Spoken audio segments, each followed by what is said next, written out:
Welcome to the Overheard podcast, recorded live in Banff. My name is Daniel Rudel. With me always is my co-host. We got Maddie Rage. Let's go. What is good? If it's your first time joining us, please don't forget to like and subscribe. When we look at the analytics, about 70% of people that tune into the show don't subscribe. How weird is that? No doubt. Strange, eh? Hey, people are watching. Yeah, people are watching. Please do us a huge favor. It helps us bring you more guests, more episodes. Hit that like and subscribe wherever you're listening to. We're available on all platforms.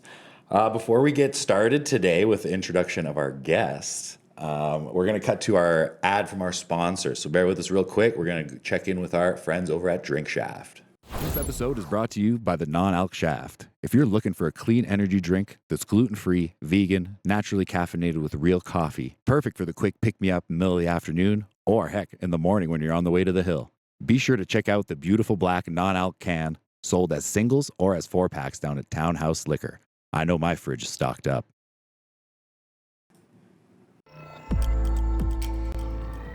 All right, and we are back. We're pleased to announce that we have a new sponsor as well. We got to give a big shout out to the Rose and Crown Banff. While you're here in Banff, make sure you swing by the Rose and Crown. They got live music every night of the week, 364 days a year. The only day they don't have live music is Christmas, I've been told. Head up to the rooftop patio for stunning views, grab a pint, and enjoy an amazing bite to eat. They got daily food and drink specials every day of the week. It's always a good time to stop by, so go check them out today. Let's get right into it. Our guest today, Kaylee Ram. Thanks for joining us. How you doing? Yeah, I'm great. Thank you, guys. Thanks for having me on here. Well, thanks for having us Yeah. at the town hall. This room is amazing. As if you guys get to meet here. I almost said in the house again because I always just Maddie Rage in the house. And I'm like, we're not at my house. So I had to switch it up, you know? From the townhouse. That's it. It's kind of all of our house in that sense, if you live here in Banff. Before we dive in too far, a little bio about our guest today. Kaylee Ram is a born and raised Banff local, a business owner, first Indigenous person to be voted on town council, and also a new mom. Congratulations. Thank you. Congrats. She's also one of the council representatives for the BHC board, which is the Banff Housing Corporation. Also sits on the Art Committee, the Municipal Planning Commission, the Assessment Review Board, and Banff Lake Louise Tourism as a board alternate. In her spare time, she also sits on the Police Advisory Committee, not as a councillor. And of course, she's the very first member of the town council to sit with us on the Overheard podcast. So thank you so much for taking the time to join. I'm very honored. Thank you. I think you're the first born and raised Banffite that we've had. We've had like Our Chewy. first unicorn? I think so. I think you're the first born and raised. And I was trying to think of it too. I know I also went to school with Marta. Maybe the second. Yeah, you're right. Yeah, and Marta's I born and can't raised too. confirm because I know that she's a few years younger than I am, but she certainly was raised in Banff, similar to Chewy as well. So I'm not wanting to claim that title. Fair enough. Growing up here of all places, how would you describe your experience growing up in the town of Banff? Yeah, no, thank you. I don't know any different. Banff is home for me. I think, when I went to university, it was made super clear, I think, that, when you grow up in Banff, you just have just a different set of, expectations. I biked to my classes. I think you're, just kind of thrust into this active lifestyle. We obviously house so many different visitors, and that was similar to growing up as well on a, smaller scale. But at the same time, it's still a really small town feel. Community really is number one, and that's definitely been driven into me growing up. So, for sure, I think you make a good point. Even though tourism is a big, obviously, factor in the town of Banff, we do have great community. Absolutely. Besides that, right? It's got that super small town feel with kind of a big town energy, I guess. Yeah. During the summer anyways, when it's packed out here, it's like being downtown Toronto for a festival or something, you know what I mean? It's crazy, but then you forget that it's just a small town of homies all kind of hanging out, and that's wild. And the active lifestyle thing too, I think you really kind of nailed it there. Absolutely. I bike to Matt. You're always biking around, walking to where you're going. So definitely a huge part of what makes us who we are. Well, even moving out here, you just get forced into it too. You're just kind of I'm in the mountains.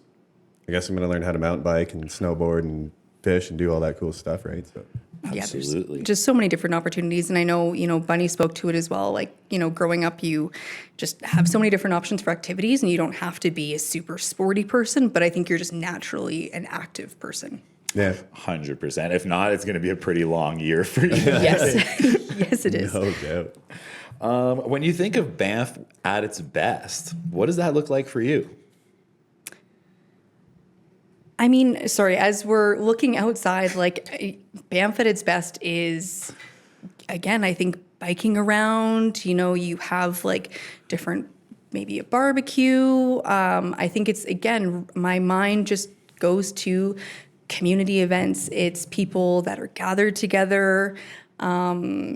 And that's year round, whether it's like a hockey game or it's a birthday party or it's, the seniors' birthday event at the end of, the month every single Friday. I just think it's just really community driven. I feel like we're always at our best when we're together and we're uplifting one another. And that can be year round. But of course, with the sun being out, I see it in the summertime, biking and barbecuing. Definitely. It's true though. Like if you even biking home from work, you'll see like 10 Yes. groups of people just all gathered up, barbecuing and hanging out and having a couple drinks. And Yeah, there's like a new spot that's developed like past the old pedestrian bridge. Oh, really? Like along the banks there. It's Yes, like it's turned into a new beach. Yeah, it's like Oh, the really? new chill spot. Oh, nice. I think because it's a pretty like the river's kind of calm. So if you do want to jump in there, it's like pretty shallow. Maybe one of the safer spaces. Don't quote me on that. Probably never super safe to go into the river without safety gear. But moving on. What made you want to run for town council in the first place? We've covered it in episodes past. It's not the most thankless job. You open yourself up to scrutiny, obviously the pay, and you already have a pretty packed schedule being a new mom, business owner, everything above. What made you want to throw your hat in the ring? Yeah. So, I mean, I guess background, when I moved home, and I'm sorry, when I say I moved home, I went to university. I left and I went to the University of Alberta. I moved home and I was just thrown into my family business, which for those that don't know is No Tips Backtrack. So we do all things rental. And when I moved home, and you can probably tell just from, I guess, my bio and everything too, but I really like being busy. And I, again, really love being involved in the community. And that's always been a constant in my life.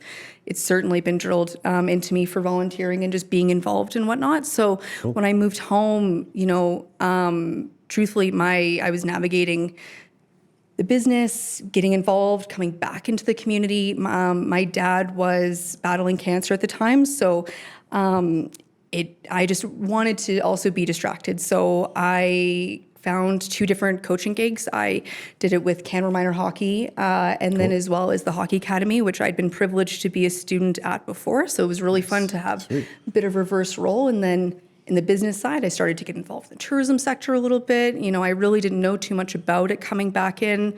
So I started joining some advisory groups with Banff Lakeways Tourism. And then I started to also do some committees with the town of Banff. And that just kind of evolved.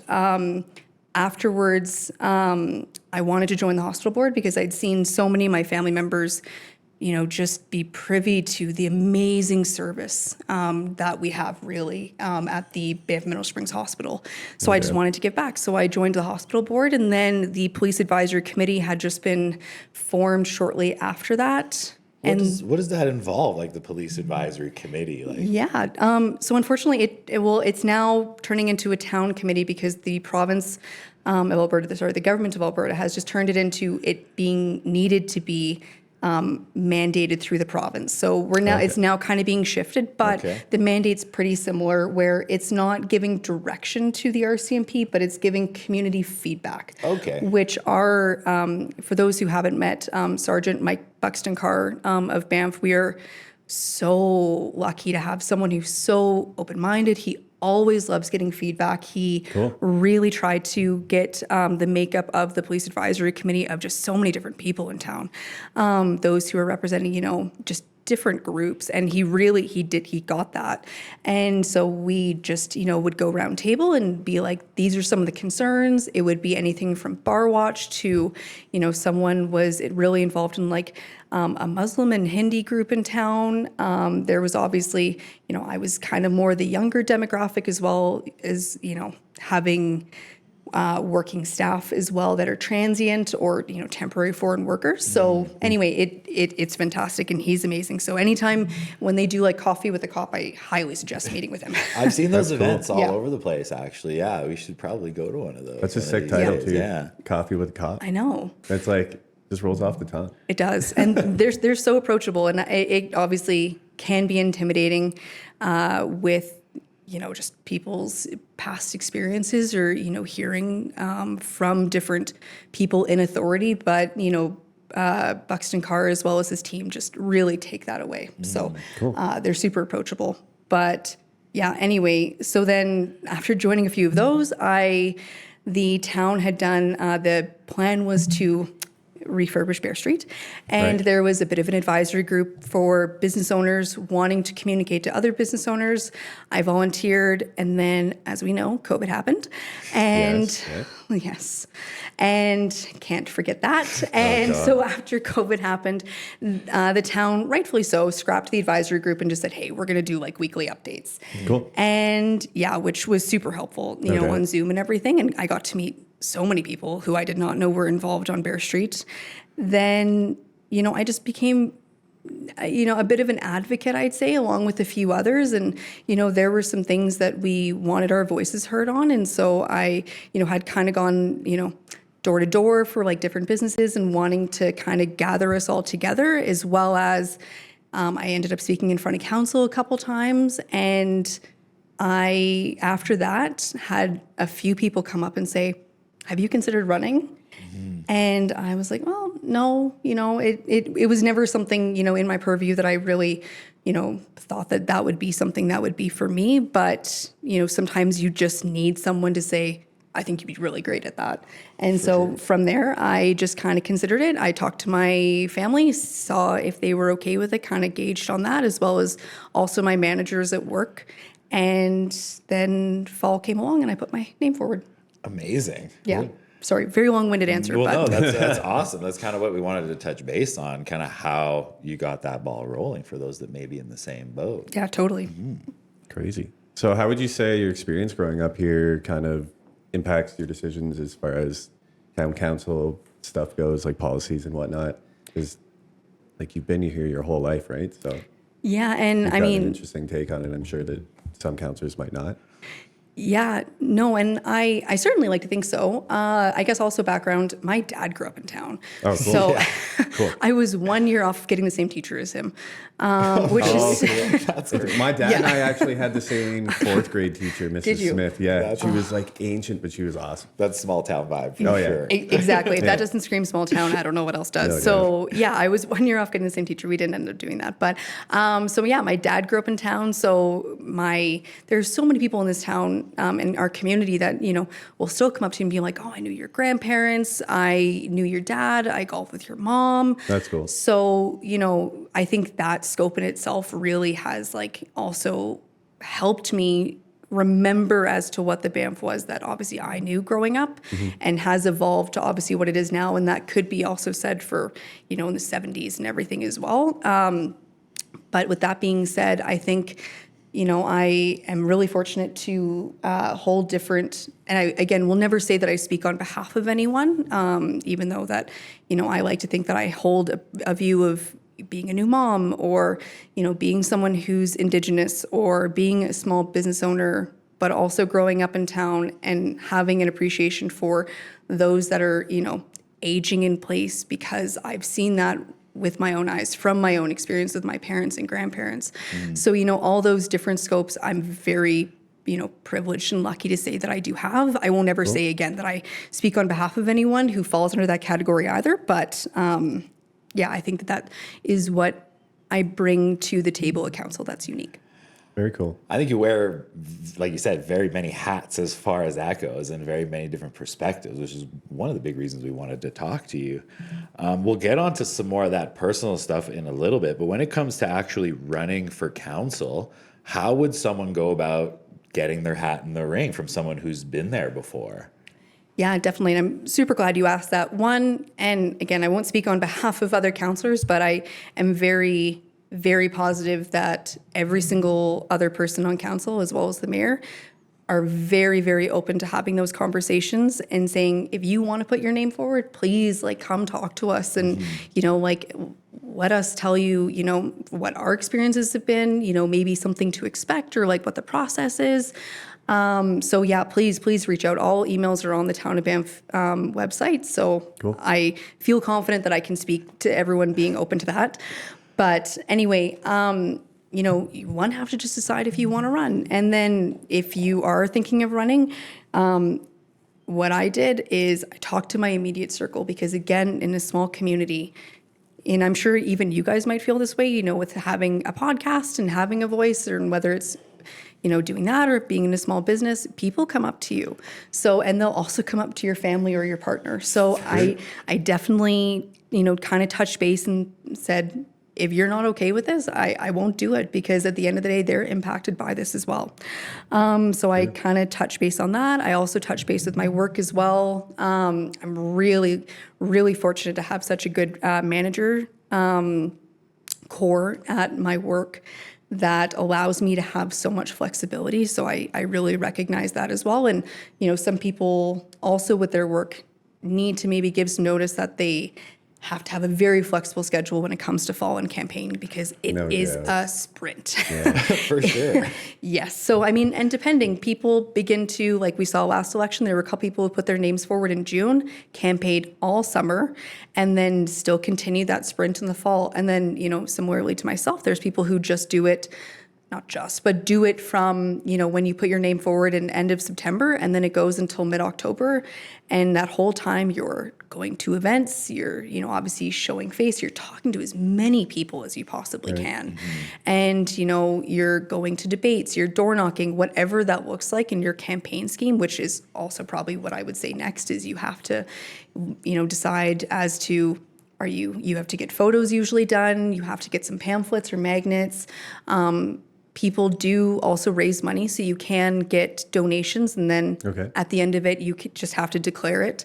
So you can see what everyone, you can still see what everyone's donations were from last campaign, because that is mandatory for you to declare it.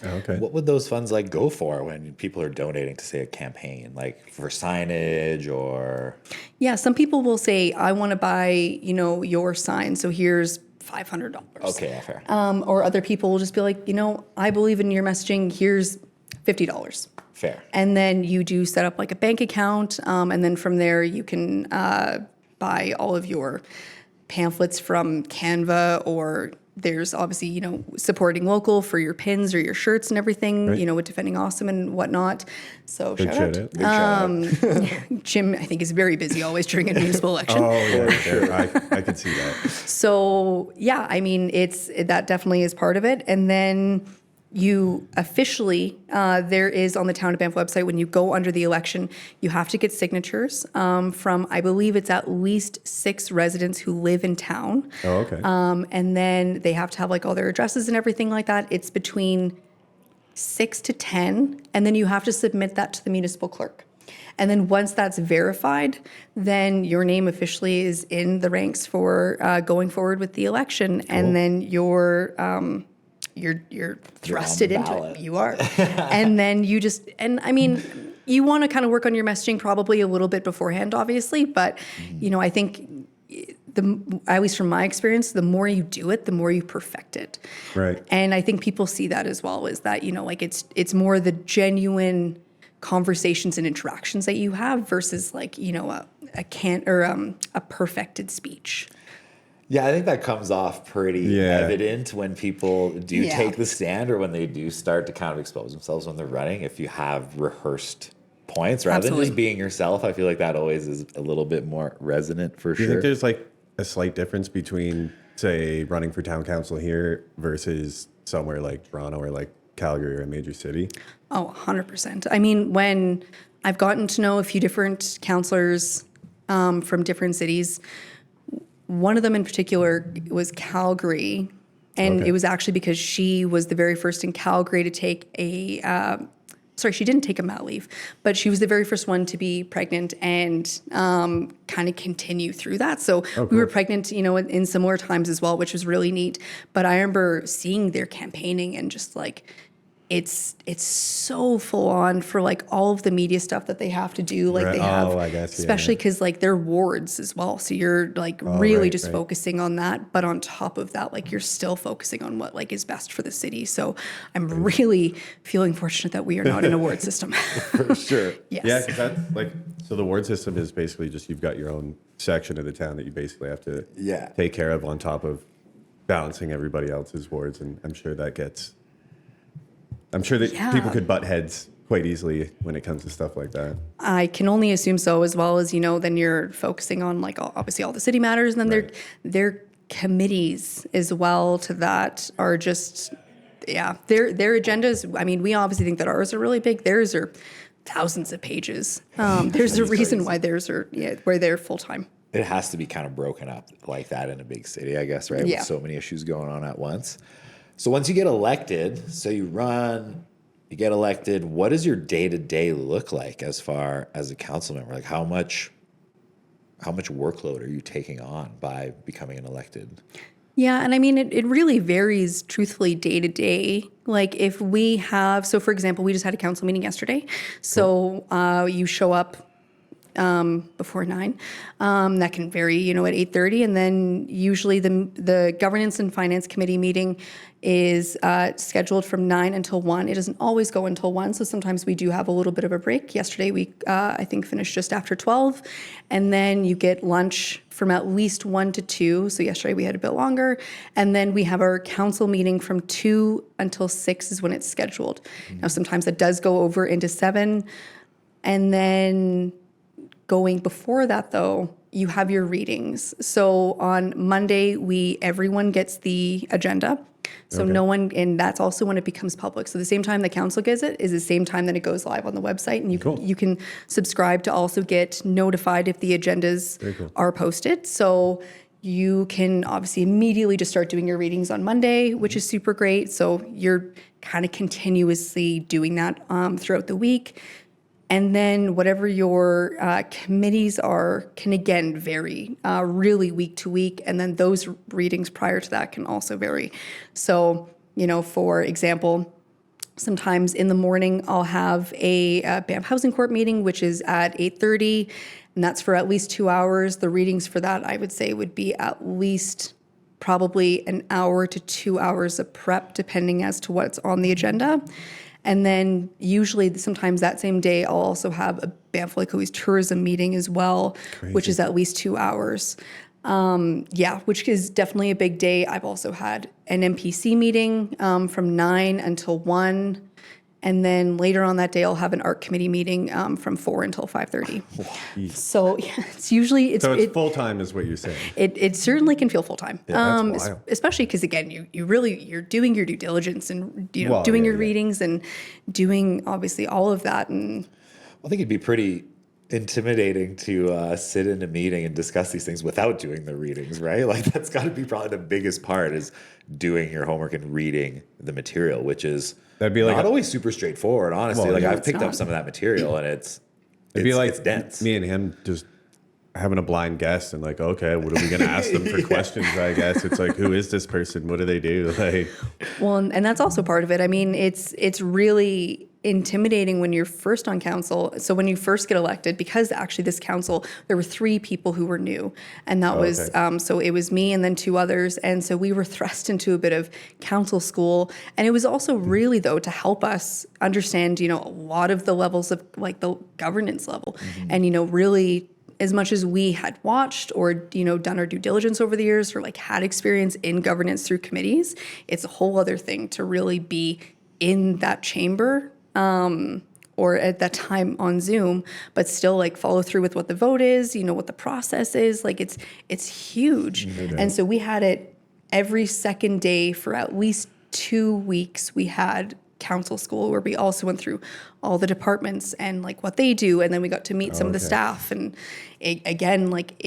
you're thrust into a lot right off the bat. that's wild. It's Yes. like the difference between watching a cooking show and working in a kitchen. Like, Yeah. You're just like, oh my God, this is actually happening. It's just, Yeah. So it's day to day can be very different depending as to what you have going on, but at least once a week, I probably have at least an hour to 2 hours of readings. That's wild. That's a lot more than I expected for Yeah. sure. How do you do it? Balancing being a new mom, obviously the responsibility to the town, the responsibility to your business, and all these committees. What's your secret? Well, yeah, I mean, like, I think, being a counselor in general, you have to really, have due diligence in your time management. You really have to be aware as to, where you can and can't. And being a mom in general, I think, kind of thrusts you into that. But I think there's also just such a stigma to it. And there was the Changemakers event that happened at the YWCA this past week. Oh, okay. There was, a really good message that came out of that. And it was that, usually, it's so intimidating to either like bring a baby or, to be a new mom, because typically you just don't see them. Like, there's a certain point where moms are no longer expected to be at that table because you're a mom. And, and for some people that's true, they're surviving and doing their best. And like, for some people that's just not in their purview, and that's absolutely okay. But, for those who are still joining committees, who are, in council chambers, who are running a business, who are doing whatever they're doing, they belong just as much as anyone else. And I think, when you're navigating motherhood, especially in the beginning, it can be super isolating. And I can see that. That's a good point. I'm super, super fortunate to have such a supportive group of people in my corner that, I said, I just really, maybe you could guess, I have a hard time asking for help, as, very similarly as to what others do. And I really had to humble myself and just say, I need help. And I'm very, very fortunate that my mom lives in town, and she's No doubt. really able to support, my partner and I while we were figuring things out in the beginning. But so, there is no simple answer to how I do it. Truthfully, and I'm sure every mom also says this, you just do it. Yeah. And especially if you're passionate about it, you show up. And something I was also really, I think, was super surprising, and I don't know why it was, but I guess I just assumed that maybe I would get criticism for being on council and having a new baby, but the amount of support that I got from the community while navigating that was just phenomenal. In what sense? You think like people would think like it's taking away from your time Yeah, of being a 'cause- mom or something? Yeah, Like, and I think it was more just me feeling the heavy weight of the responsibility for being elected. Like, I put my name forward, people put a little check mark beside my name and said, I believe in you, and I really take that responsibility seriously. So I always want to show up, and I really struggled to miss a few meetings in the beginning. And, obviously that sounds silly when you just gave birth to a human, but it's true. I wanted to continue to show up, and I didn't want to let people down because I had to take a few meetings off. Yeah, I mean, that's very valiant of you. I don't Yeah. think anyone would fault you for taking a meeting or two Yeah. off, for sure. It's definitely an important perspective. There's a lot of young moms in our community. I think that's one that I think needs to be represented as far as the council, and it's a very important perspective. We all have a mom, you know what I mean? Yeah, absolutely. So yeah, super important, and we tip our hat to you. It's pretty wild to keep it all together the way you have. One topic that we've broached in the past, I think one that kind of got the attention of a lot of the town council members, was how much collaboration happens behind the scenes between councillors. We've alluded to in the past, which we were wrong to, of course. What goes on behind the scenes, basically? I think people want to know. Thank you for asking this question. For the record, I'm going to look at both cameras. There's none. And genuinely, there's none. I mean, I know there's, always criticism when, we are 7 people and we are the people who got, voted in, and, we chose that. And obviously we do try to work as a team, and things can get heated. And, again, I think I love our council, because I think we really do have such a broad range of people that have different voices and opinions, which is what you want. You never want, No. 7 people to be thinking the same. That's not productive, and nor is it valid or, indicative of what our community is. Mm-hmm. But, in terms of, if people are, saying, hey, are you going to vote this way? Or, how would you vote for me? Would you support this? Or if I support you here, will you support me here? That doesn't happen. There are times where, someone may do like a notice of motion towards something, and someone just calls on the weekend and says, yeah, hey, by the way, I did submit this. Mm-hmm. If you have questions on it, let me know. But it's also, people have to remember that when people are doing notices of motions or something like that too, you're like thinking on the fly. You don't get like a 15-minute break to like think about it. There is discussion and debate, but there's no like pause button just to like think for a second. So sometimes when someone does call just to kind of give you that heads up, it's actually really productive, because then you have a little bit of time to be like, yeah, maybe I do feel that way. But again, I think all of us really strive to, walk into those council chambers and just have an open mind. You'll hear it time and time again, like, oh, I thought I would maybe think this way, but actually I'm going to vote this way. And that is what you want as well. Oh, yeah. For sure. Because the big point why I wanted to ask that question is kind of the rumored collusion, let's say, and really breaking that down. Because I think that was something that we alluded to. It's something that a lot of people in this town kind of love to whisper around. But a big part of why we wanted to have you on the show is once you sit down and talk to people that are actually on the council, you realize quickly that that's not the case. So thank you so much for clearing that up. And I mean, No doubt. as far as collaboration, other than that, like, you guys are on committees together. There's Yep. multiple places where councilors need to collaborate together. I think it would be counterproductive if they were just at each other's necks all 100%. Yeah, the no time, doubt. right? So as far as to say, yeah, thank you for clearing that up, that there is no collusion as far as voting or that type of stuff. So, No, and truthfully, we don't have time. yeah, for sure.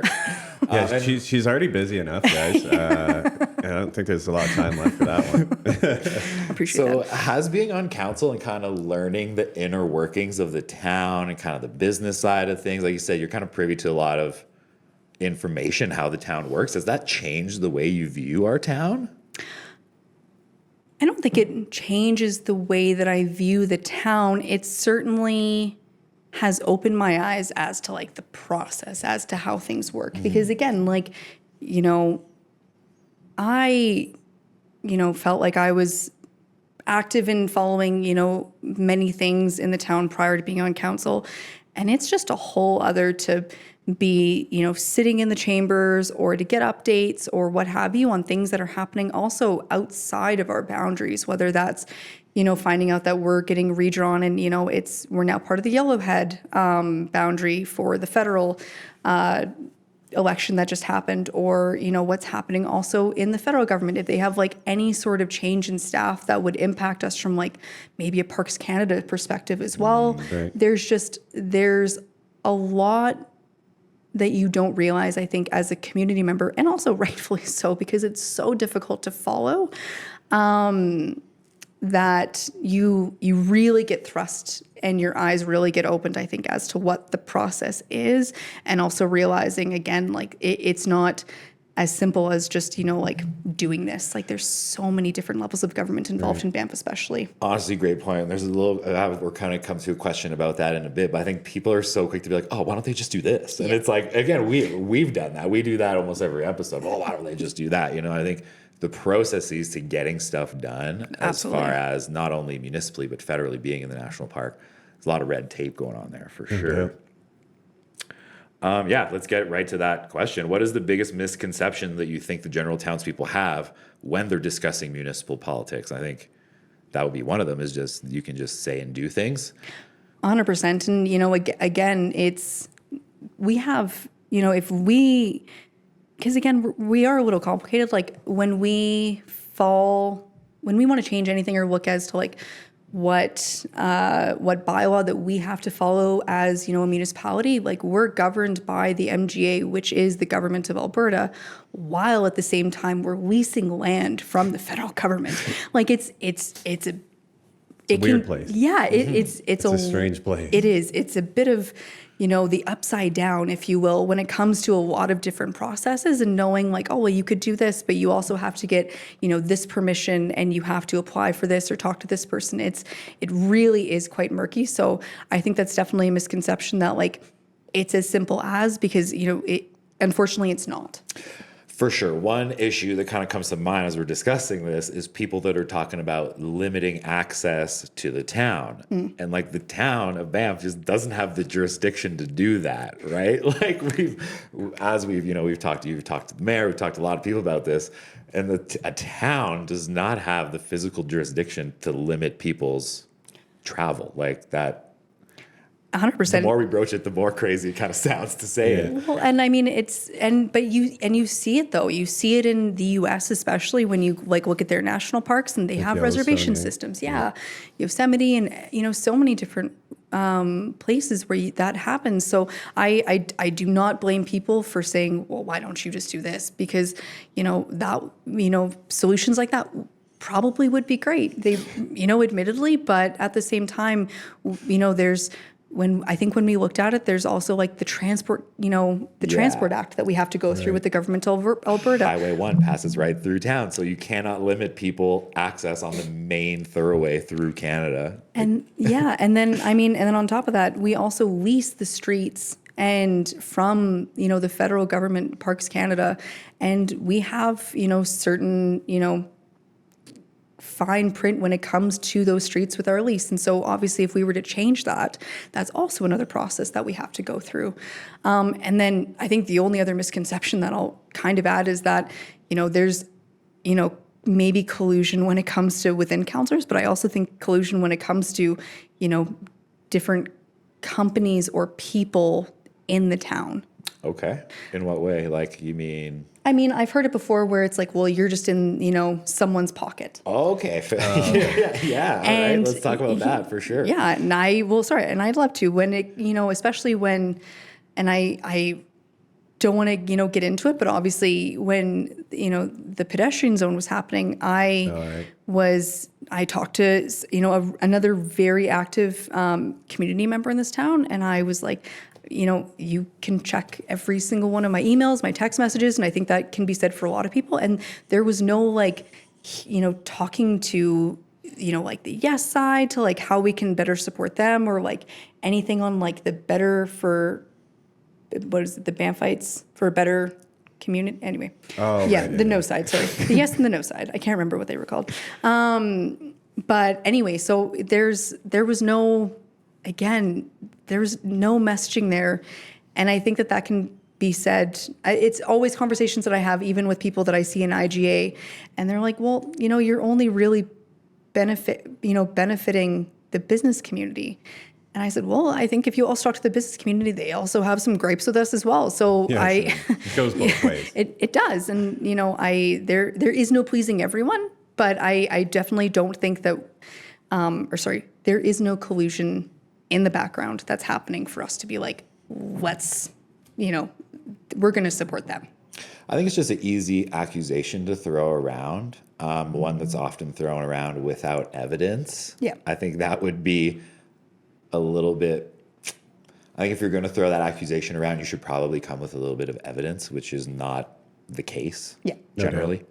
So I think that's, that wasn't even in the questions. I'm glad we can clear that up because it definitely needs to be said. I think people paint, especially any type of government, out as this big faceless villain. It's very easy to point your finger at the government and say, that's the cause of all of our problems. You know what I mean? Yeah, 100%. Honestly, we're all here. We all love the town of Banff. If you ask anyone that we've sat down with throughout this journey of ours making this show, we're all here for the same reasons because we love this place. Yeah. So to vilify anyone on the town council and say that they're here for their own personal benefit, I think there's way too much work involved behind the scenes to be Yeah. involved for your own personal benefit. Yeah, Like, and you know, also I'm technically the only one with a full-time job in who is on council. So, Crazy. you know, when we talk about, you know, certain topics that's related to, you know, like let's say like recently they made council made a change for the e-bike rebate that you can now claim it through an official business in town. Well, I, of course, when that, you know, came into discussion, I had to recuse myself because I have a direct pecuniary interest For sure, into that. So I step out anytime that there's like, you know, even a possible, you know, if it looks like I'm going to have any sort of financial impact, or if I for sure do, if it could impact me, I am the first person to say I'm out. I think that kind of falls under the misconceptions of people as well, Yeah. that you're in there advocating for stuff that would benefit your business, which is blatantly not allowed. I Yeah. mean, you're not the first business owner that sat on council. 100%. Anytime that this happens, they're excluded from those conversations. And I think for good reason, of course, which will, you know, prevent people from just getting spots on council to do whatever they want. Yep. On to a more positive note, Yes. what's one of your proudest moments or accomplishments that you've had in council so far? Yeah. Do I have to pick one? No, you can pick a couple. sweet. Okay. The more the merrier. Just one. Okay, good. I mean, like, I would say my top three, you know, naturally, in the first year that we got elected, we implemented the maternity and parental leave bylaw. So I did read in my research that you're the first one to actually use that program on the town council. I as well. was, yeah. Yeah, that's Yeah. awesome. That's a huge step. Very cool. 100%. Yeah, and I'm very proud to be the first. I really hope that I'm not the only one. So that was, you know, kind of part of it as well. But anyway, yeah, so we passed that in our first year of being on council. So I'm really, that was a big moment for us, definitely. You know, we've certainly had quite a few housing projects and, you know, I think steps to have more housing in Banff and kind of moving the line and on the vacancy rate that we have, because obviously, as we know right now, that is at zero, a very hard zero. Yes. So, you know, certainly when 50 Wolf Street comes to fruition, I think that'll be a really big moment for everyone. And then lastly, this past service review, we took so many steps towards fire smarting and taking Right. so many precautions going into this summer and into the future for helping protect our community a lot more. And on top of that, we also did it with using no tax dollars. We used it all through either different reserves or like the VPP. So that was not a tax burden by any means, because again, we really heard that and we wanted to keep that tax rate super low this year. So that was a really big win. I think that's a win-win Yeah. for sure. And that, as far as that goes. No doubt. So- Well, we had Louis on the podcast. We know how much work like the Fire Smart crews actually do, and it's Oh my gosh, it's yeah. wild. Like they're out there. I've been taking a closer look as far, because they've done a bunch around the golf course, right? So Yeah, I'm going okay. around and kind of looking. It's very cool the way they do it. So the stumps that they've actually cut down, I've noticed that they actually burn quite a few of them, so that the stumps are kind of affected by fire. They grow back they must grow back in a specific way once they've been affected by fire. So very cool. As far as it seems, like right now, it might look a Yeah. little aggressive. As it grows back, it'll actually grow back fuller than it once was. So pretty awesome stuff there. Now, we kind of touched on it a little bit earlier. Being a public figure in such a small town, you open up your personal life, you open up yourself to scrutiny and criticism over your choices. And of course, you try to please everyone. Not always the case. How do you handle that criticism, especially when it feels maybe so personal or maybe uninformed? Yeah, and truthfully, and I knew this would be the toughest part of the gig for me. And I'll be, you know, super honest. I'm a sensitive person. And, you know, I kind of got some advice that I should, you know, kind of toughen up or, you know, grow a really thick skin, you know, going into politics. And then I kind of got some counter advice, and it was instead to lean into being and kind of also trust in who I am. And I took the latter. And I never want to not feel sensitive or also the weight as to the decisions that we make as council. I always want to be reminded that when we step in there and we make those decisions, that like this impacts a lot of people. So, obviously though, that can be contentious and that can be divisive and people absolutely can disagree with you. And I obviously, I won't lie either. I've certainly had really tough moments. And that's also because, when I said earlier that there's so many different, perspectives that I can hold, that also means that there's a ton of people who put their trust in me from also like knowing even my family possibly, like I got a lot of criticism across the board. So it wasn't necessarily just from like a small amount of people that I knew, it was from like everyone. Yeah. So, and that's again expected. And, thankfully, I've had really positive discourse in it's okay to disagree. And I've also had to lean into the disagreement and have uncomfortable, conversations. And I think that's, again, part of the gig as to, well, this is my perspective. You're happy to share me yours. We can agree to disagree, meet in the middle, or, again, like that's, I think, just part of it. But I've also really had to lean into my support system a few times and just, probably have a good cry if I'm being honest. But I think again, if when you're in a small town, if you're owning a business or you're any sort of public, figure, or you're in a show or, what have you, there's sometimes where you just crave anonymity. And unfortunately, like you don't get that. And it's not a hat that you take off if I'm taking my dog for a walk or if I'm, walking to work or, anything like that. Or, my partner and I are on a date night, what have you. You're always going to have those conversations. And that is part of the gig. And I love that because I love being connected to different people and hearing them. I always want for people to be able to come talk to me, but it doesn't get easier, but I don't want it to.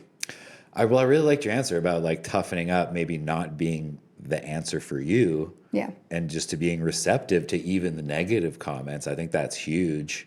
It would be much easier to just say, oh, who cares if people that don't agree with me? But opening that door is a big thing, I think, for sure. Yeah.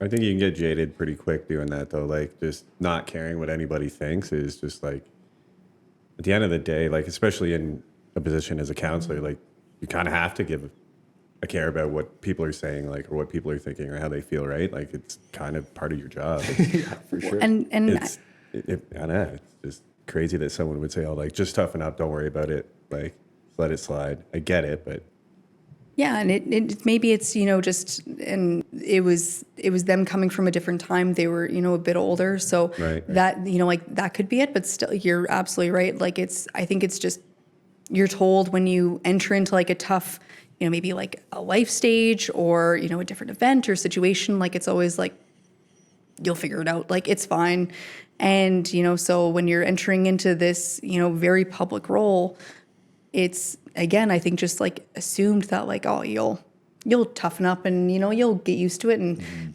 but yeah, I for those who are sensitive or anything like that, this role obviously could be for you too. It's just again ensuring that you, I think, have a proper support system. Well, you also mentioned in your answer earlier that you've kind of developed the skill of having those difficult conversations over time. So, yeah, absolutely. Like, is there any tips on that of how, like, how did you broach that as far as, a confrontational conversation or sitting down across the table from someone who may not agree with you, who wants to tear down your ideas or your belief systems, basically? Yeah. I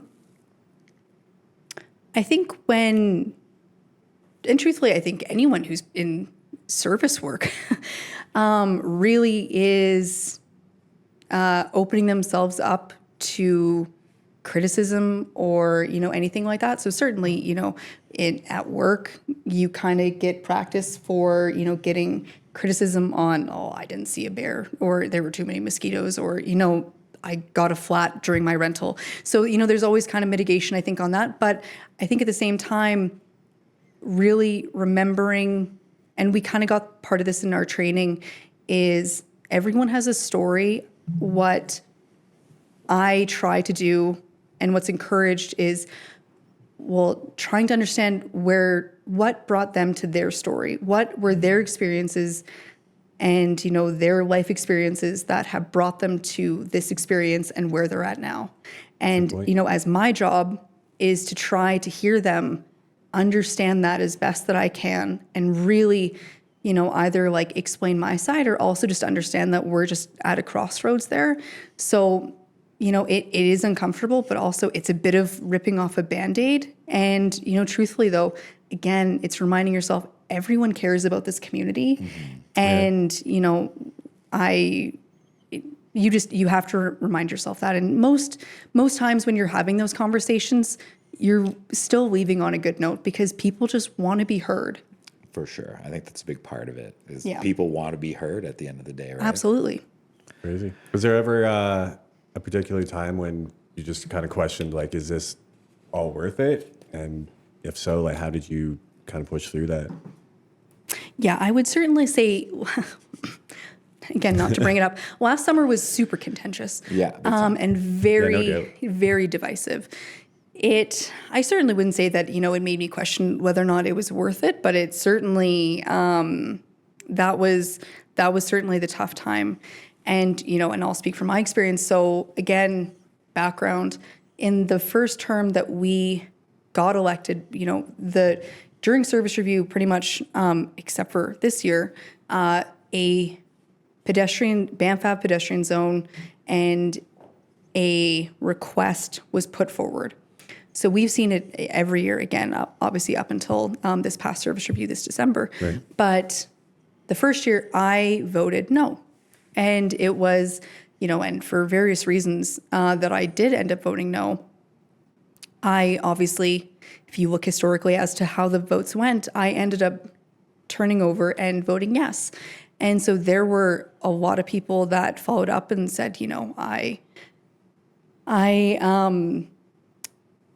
maybe disappointed in your choice, or I was definitely a disappointment, but that I campaigned on a false promise. And again, I, you know, was very neutral in my campaigning on the ped zone. I didn't necessarily hold like a certain way.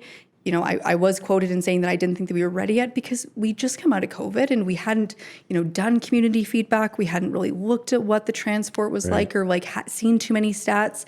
And fortunately, we did see some of that leading forward.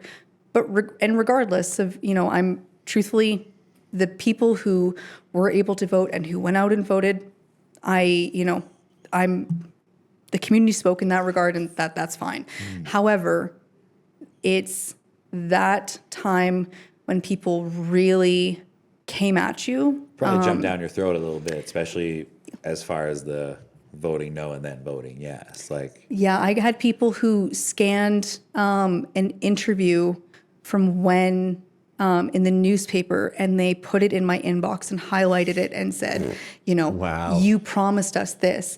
And I'll remind also everyone that, you know, counselors are required when we get sworn in the MGMA, we are meant to have an open mind when we walk into those council chambers. And I would hope that, you know, and I do think that we all strive for that, but you know, and that goes all ways, whether it's a decision that you agree or disagree with, that should be an expectation that you have with an elected official, that they're willing and open to being swayed either way. Well, of course. I think having an elected official that's open to change, people will act like changing your mind is against the law. Yeah. Or it's like, I don't think you're allowed to change your mind, especially if your job is to review the information and then make decisions according to the information. No doubt. Yeah, that must have been very difficult to navigate for sure. What do you think about over-tourism? Do you think that's something we're faced here in the town of Banff? No, that's a good question. I mean, I think, well, we are a national park community. So, you know, our town exists to serve millions of visitors who travel here every year. The visitors we rely on will continue to come, and the federal and provincial government obviously are continuously pushing for tourism in Canada. Yeah. And I'll kind of and I'll also add to that, I know Travel Alberta has been mentioned a couple times. The conversations that, Travel Alberta typically has isn't actually in promoting necessarily Banff. They kind of think that, Banff being a legacy destination, and again, I can't speak on behalf of them, but from the conversations and, from what they've said before, is they're really trying to push, different places like Sylvan Lake, Drumheller, like they want people to travel to more than just Banff and Canmore. People are going to come here regardless. Like you could put out no absolutely. advertising on Banff at all, and it would be absolutely just as busy. And I mean, and we, there was 6.7 million cars last year with like a 2% growth. That growth is going to continue. But so I think, with that being said, that really has to push everyone to be getting creative and implementing progressive solutions, managing our town in ways that serve residents and visitors. So, whether that be public transit and the messaging that goes out, obviously, and just like different ways that you can get here or when you come. So if you can push your holiday into October instead of August or what have you, obviously that's dependent as to families and summer breaks and whatnot. But, there are so many different solutions that I think that we have to think about because, the world is getting smaller and, how do we get people here sustainably? Because at the end of the day, we do need people here. Right. But for sure, to say that tourism is not the enemy. Tourism is what thrives, is what makes us be able to live here. Tourism, we can't be anti-tourism and live in Banff. That's like a wild take. If that's your take, maybe move to the bush where there's no one and no one wants to visit there. We live in a beautiful place. People are going to visit. 2 weeks ago, we were kind of talking about the ARP. And again, this is all centered around ways to move people into Banff without their vehicles, right? I think that's the biggest thing. Is how do we get people to leave their cars outside of the national park 100%. and bring them here, right? So like you can't tell people not to come. Unfortunately, you can't tell people not to take their cars because you just can't. We're on Highway 1. It's not in our jurisdiction. What are some of the ways we can adapt? Like, again, we mentioned the train station ARP as being one. Signage and getting people out of their vehicles, maybe even beforehand. The bus system, I think it's like a financial incentive, I think for me would be the biggest way to motivate people to not bring their cars. Either make it real inconvenient or expensive for them, like bringing your vehicle into Banff be like a premium service or a premium price, then you might find a lot less people opting for a bus option. Or again, not convenient if you're elderly or have kids. There's exceptions to everything. But I think for me, again, like taxation is not the answer to everything either. So by driving up prices, are we like falling towards elitism? I don't know. It's like, well, how do we move forward ethically? Good point. I think it's a question we're all trying to figure out, I think, Yeah, and I don't think it's an easy answer. And thankfully, we've been making big strides when it comes to public transit also coming from Calgary. So, with On It and Red Arrow is now, a great partner that's coming into Banff. So, there are more options for taking a bus and not having to come into Banff, which I think also speaks to, those that are low income, hopefully, where they don't have to worry about, paying for parking or the gas or the park pass. There's a lot of, expenses when it comes to just getting into Banff. For sure. So hopefully, and as of right now, that's definitely on council's mind. That's on Rome Transits. I think that's on everyone. And we do collaborate also in talking to, the city of Calgary and seeing what kind of solutions there could be for, different transit options as well. So it's just, continuous conversation and really strengthening the collaborations that we have made and just trying to find new and creative ways. And, thankfully, Banff is not short of educated, creative people who know and can think of different solutions. So, or business owners or entrepreneurs. Like one thing that stands out to me is the big parking lot at, say, the Grey Eagle Casino. Or sorry, no, not the Grey Eagle, the Stony Nakota. That's on the way. Like if there was an intercept service there where people can park their vehicles halfway, maybe you can up some tourism at that casino, get people to leave their cars and bring them to Banff. Hey, if there's any entrepreneurs out there, you can take that to the bank. You just giving ideas away now, Dan? That's it. I'm just giving them away. You want Nice this one. ideas? Join us here at the Overheard podcast. I think as we talk about these issues in the town of Banff, especially, one of the biggest roadblocks to these issues is always funding, right? Well, I know this isn't specifically maybe a question for you, maybe a hypothetical for the higher ups, maybe federally. Why do we keep letting people in for free if the money is no issue? You know what I mean? Like we keep trying to find money like for 2 these years projects, out of, like, the infrastructure, past, and like- it seems like every single summer, our highest visitation, they seem to want to let people in for free. Yeah, and I mean, for this year, Seems crazy. yeah. Like this year doesn't make any sense. Originally, it was right after COVID, right? So it was Yeah. probably to get people back out into the parks. But like, why now? What is the incentive now to? It's like, oh, it's 2026. We're just. It just seems like a huge oversight in my Yeah. Yeah, and I think, you know, something that I don't know Carney, and I don't know his way of For thinking, sure. obviously, but, you know, and the main messaging, obviously, with everything going on between, you know, our neighbor down south as well as up here, is just how can we, because you're, you know, continuously, there's like, it's been 3 months in a row where visitation to the US is just continuously declining. So, you know, to have Canadians be incentivized to stay in Canada, and if that's a barrier, then, you know, and again, I'm not advocating for it. I can see the rationale in trying to get people to stay in Canada. Fair point. And, you know, invest in our own local tourism or towns, national parks, et cetera. That is a great idea. Obviously, Banff, I think, is very unique in that I'm sure there are many national parks across Canada that are really excited for this because they probably need the support from the fellow Canadians. I think Banff just happens to be really unique where we're like, we get a lot of day trippers that already don't invest in our community, that flush our toilets, Yeah. that use our services, and they don't even buy gas or, you know, necessarily buy groceries here. So, you know, that's definitely, you know, the flip side to it. But again, I think I can appreciate the thought, and I'm sure there will be many, many national parks that will appreciate this. We're just And that's a very good perspective because I didn't even think about the other national parks Yeah. of Canada, which is a huge oversight on my behalf. I mean, 6.7 million times a park pass.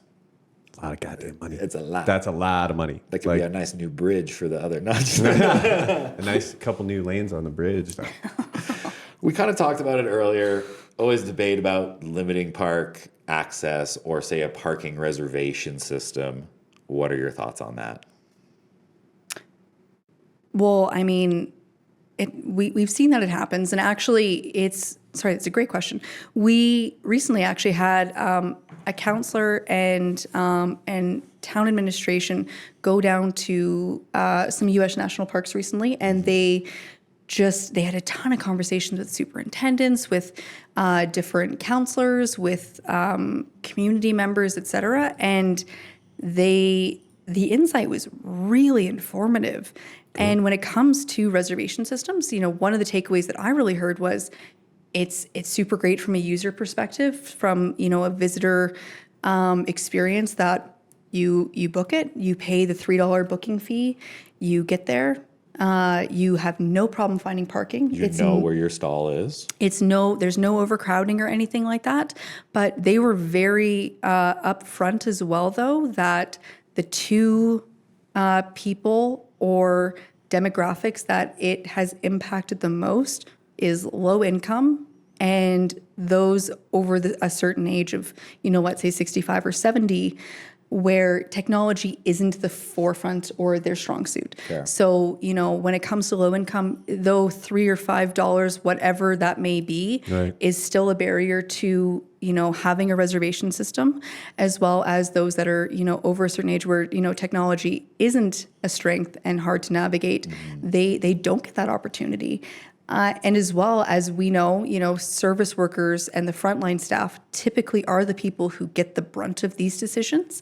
And the people who are working at the ticket holders that are saying, no, actually, you didn't book this, you can't come in, they're getting, Oh my God. as you can yes. imagine, like really, really difficult conversations Yeah. and getting yelled at. So, you know, I'm actually really interested in, you know, looking at what a reservation system would be. But, you know, there are also learning lessons that we've, you know, just taken away from other national parks that have this system that we have to be like, okay, well, what does that look like? And also, something for me too is it accessible? Have we looked at accessibility in regards to like that, demographic as well? So I'm certainly for it. I just think there are also quite a few hurdles that we'd have to be mindful of. Well, of course, there's so much to keep in mind as far as you want to make it difficult for people to get here, so you increase the price. Well, now we're becoming elitist. Now it's not accessible to everyone, which is the national parks mandate, is to be accessible. So it's such a difficult topic to broach. One other thing that was brought up to me in another meeting that I was having about this topic was, if, say, the reservation system is in place and it's full, well, you still can't stop people from coming into town and look like, they're still going to look around for parking. They're still going to try and do that whole thing. And it's like, you cannot stop them. So what, now all the parking is full and you still have thousands of vehicles coming in looking for parking, or maybe you're uninformed in the first stages of this reservation system that's amplifying the problem. What are your thoughts on traffic in Banff, and how do we move forward? I mean, it's a multi-jurisdictional problem, right? Like, there has to be lots of collaboration involved as far as federal, provincial, municipal, in order to address this issue.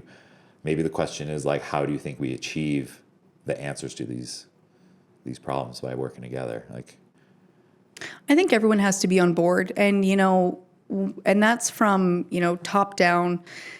Obviously, I think it's great when you look at even just to Lake Louise, they're living and breathing a reservation system, obviously, when it comes to Moraine Lake, and that certainly, I think, has a ton of learning lessons to come of it. But I will really give props to Parks Canada for trying that out, and for people coming to the table and being part of the solution for that. Again, not saying that's a perfect system, but we are seeing that being implemented and possibly tested. And there's no rumors of that happening in Banff. But again, I think that's just reassuring that people are open to that. And then, I've heard from, different levels of, the government. It really also depends as to who is in government at that time and, what their mandate is. And it's a very westernized way of thinking that we have to get around with cars. For sure. And in, the current climate in Alberta, that's not changing. No.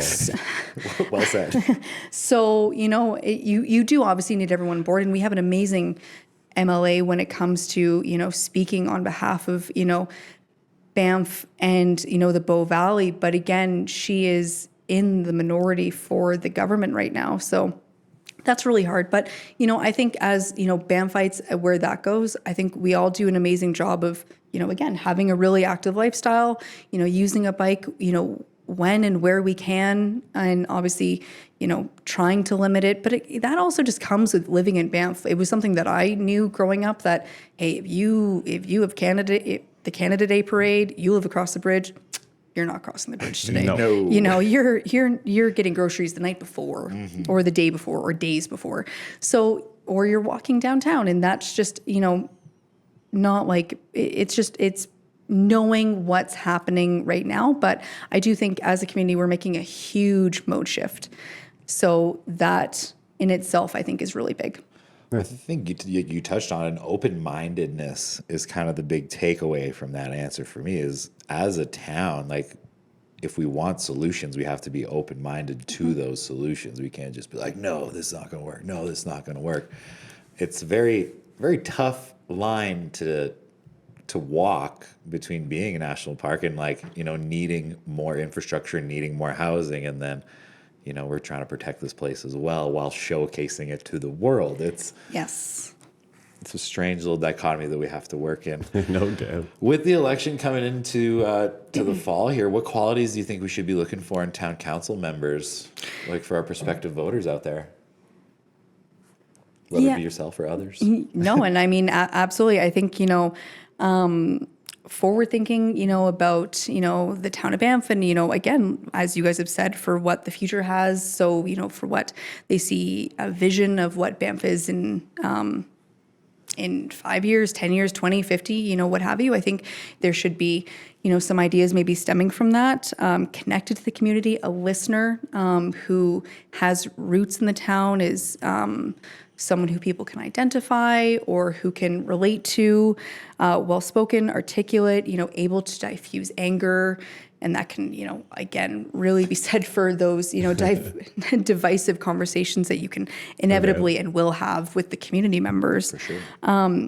I think a really, really big one is understands the council agenda, as well as, and I mean like that literally in terms of the reading and the ability also to commit to understanding the process and having some governance experience. Again, you don't have to have a ton, but it's a really big uphill battle if you haven't sat on a committee and you don't know, too much about the governance or, what that process looks like. That's just, it's a really steep learning curve as it is. So certainly some experience in that is just going to do people wonders.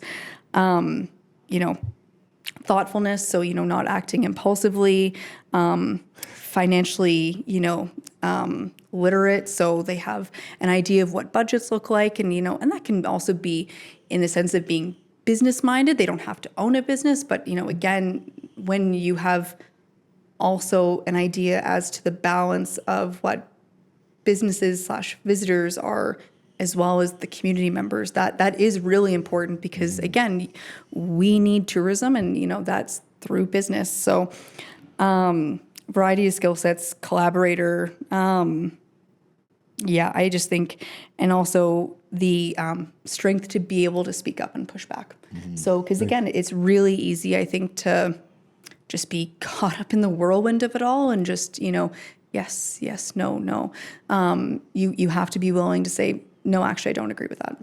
Fair. I mean, willingness to stand your ground and to Absolutely. maybe piss off a couple people in the journey. Can't win them all, man. Can't win No, them you all. can't. You Well, really can't. You mentioned it just a minute ago about someone who's forward looking. If you had it your way, what would you have Banff look like, say 10, 20 years if you were running the show? You had the magic button. I mean, in 10 to 20 years, I would love to, I would love to see some work. We've made major steps towards, again, gridlocking, traffic. I'd love to see less cars on the street.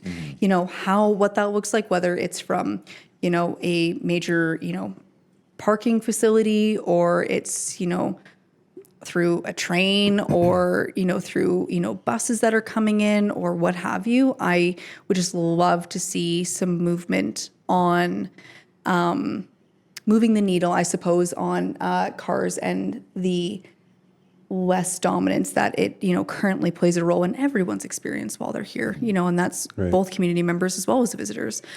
I would love to see, there be a huge, for community members especially, we taking big strides and seeing improvement on affordability. And as we know, like, that's really through housing. So Right. moving that needle, so there is a vacancy rate, and there, people who, can stay in the community and they can raise their families here, and or not raise a family, but be able to choose to call Banff home. I think that would be really great. And we've also, and this is, as well, I haven't really touched on it, but we've recently done quite a bit of Indigenous consultation. We have done, some work with and really made good strides towards relationships to Treaty 7 members. And so I'd love to see that also come more to fruition and see more of, I think, an Indigenous presence and them feel more welcomed in the town, because I know that is not always the case as well. What would that look like for you as far as more inclusion? for Indigenous, like as far as more like what, like a cultural center or? It could be a cultural center. It could be, different events and everything, because there's such a driver's need from even a visitor's perspective to really understand the Indigenous experience and, perspective. And you see that in so many different ways. I mean, it is celebrated in some areas, but I think in some areas it's kind of almost washed or it's kind of overlooked in some sense. Like if you think of the hot spring and the cultural significance of the sites in Banff, when you go visit them, it's often overlooked, the Indigenous cultural significance of it. I'm not speaking across the board. Just in certain ways that things are presented to the visitor, I think we can definitely make strides as far as remembering our true cultural past, which is long before we got here, long before we ever built anything in this valley. So 100%. And I mean, when you go to Vancouver Island, certain obviously areas where they really take pride in their Indigenous culture for that particular area, wherever it is, you see it everywhere. And there's a more of a celebration, whereas we celebrate obviously on certain days and we mourn, on certain days as well. And there are certain places that have taken, pride in celebrating and also recognizing that. But that isn't, I don't think that we see that across the board in Banff. And it can be intimidating, those conversations. And I hope that those conversations become less intimidating and people feel more able and welcome to having, those conversations as to how can I learn more or like what's going on around Banff. Well, I think like the one thing that stands out particularly to myself is like the ritual of bathing in the hot spring, right? Right. Like what it once was 100%. Versus what it is today, two vastly different things, right? So Absolutely. I think that history of Banff can definitely be highlighted in a way, or in a better way than it is today. But that's a very, very great point, honestly, moving forward. Are you going to be running for council again in this coming election? Have you decided yet? I know you don't have to give us an official word. No, that's fair. As of right now, I'm keen to move forward in putting my name forward this fall. Obviously, that can change from now until then, which is why I haven't officially put that in. But as of right now, yes, I plan on running again. Amazing. Very cool. Yes. Great to know. Yes. So maybe we'll have to do another one of these in the fall when we're all running. Yes, I'd love that. What should be our number one priority for the next municipal government, whoever may be voted in next? Yeah, so I mean, what this council is trying to accomplish before our term ends, which is coming up really. We've put in so much time into our community plan and updating it, and there is, and this will be a plug, there is going to be a public hearing and a great opportunity for community members, because that's what it is. It's a community plan. It's not a town of Banff plan. It's a community plan. So give it a read. You can do verbal submissions, you can do written, but that's a great time to bring up different points in it. And so I think what the council in the future for the upcoming term will have is really strategizing what implementations and actions that you can take that come out of that community plan. So hearing it out, what's moving forward. So because we haven't had a new community plan since 2008. Wow. So it's been a hot second. So I'm pretty sure that's right.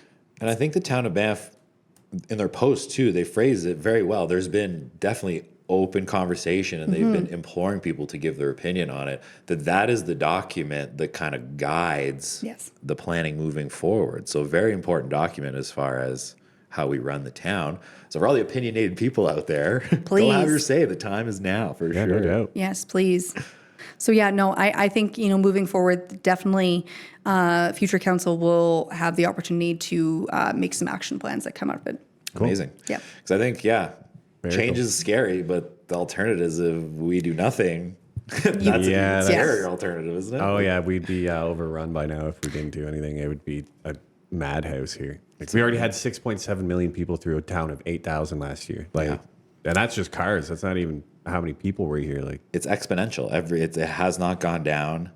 It's any not. year since I've got here, which is 2009, except for COVID, and it only shot down a tiny bit. It was still over 4. That's wild. It's million. just there was that many people here during COVID as well. It's crazy. So Yes. Yeah, absolutely. So, no, and no one should or can be afraid of change. You know, it's what pushes us to always continue to move forward. It's literally, embedded in us. It's evolution. So, you just have to, again, just make the decisions as best that you can for the information that's in front of us. And that's the future. Cool. love it. Any closing thoughts you want to share with us? Maybe something we didn't cover? No, I don't think so. Again, just really, one, thank you for letting me come on the show. I really, Thank you for having really appreciate it. And also, again, for those that are interested, myself and anyone else on council are really, really keen to have those conversations. So please reach out. So. Another misconception, I think, is that town council members aren't approachable, or maybe you're up in this castle running things from, you know what I mean? It's not the case. Very approachable, very easy to get a hold of. We've been meeting with multiple town councilors and the mayor. We keep saying it. We all want the same thing. We all just want to have a prosperous town that we can enjoy, summer or winter. At the end of the day, we're all in the same boat, man. That's it. 100%. We're all in the same town, and we all hate sitting in traffic. So, you know what I mean? Yes. So stay tuned with us as we dive further into this. We're going to have more counselors on. We're going to keep talking about traffic and over-tourism and how we can kind of work together, federal, municipal, provincial, everyone coming together to make this place what it can be. Because it's pretty awesome already. It's only going to get better.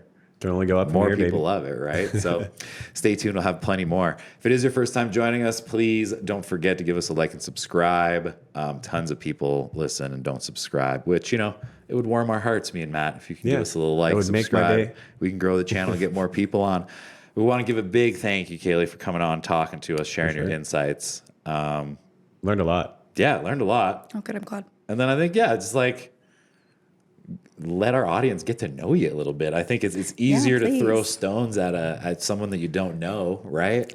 One, and when I hear it a lot, people I think just assume without looking at council that everyone's over the age of X, and that's not the case. Look at our mayor, and I feel super fortunate to again sit with the people that we do, but I don't speak for everyone under the age of 40, obviously, but, I think it's important to have, representation of what the majority of our population is, and our majority of the population are people who are under 40. So That's a very good point. I think a majority of our population as well are frontline workers, which I'm not saying it's underrepresented, but like you said earlier, you're the only one that sits on council that has a full-time job, besides, of course, the mayor being a full-time job and other things like that. But I think that's one perspective, I think, that needs more representation moving forward into the next council is the frontline worker, because the majority of us, that's what we are. You know what I mean? Yep. And a lot of these decisions, whether it be free park pass, like you mentioned, say a reservation system, well, that would impact the frontline worker. That's 100%. what would that look like? You have a bouncer at the gate, Put Chan Man at the gate. Yeah. Or it's gonna look like an embassy with those, the the poles that stick up out of the ground so you can't drive through. Yeah. How does that look like? It's crazy. I'm just thinking about that. Well, that's all the time we have for you today. Big thanks to our sponsors, Drink Shaft. You can actually get one of those on the Rose and Crown patio. That's where I would be going next, because it is a beautiful afternoon out there. Thank you, Kaylee. Thank you to the town of Banff for hosting us here in their beautiful boardroom. No doubt. Thank you to all our listeners for tuning in. And like every week, see you next Tuesday. see you. Peace.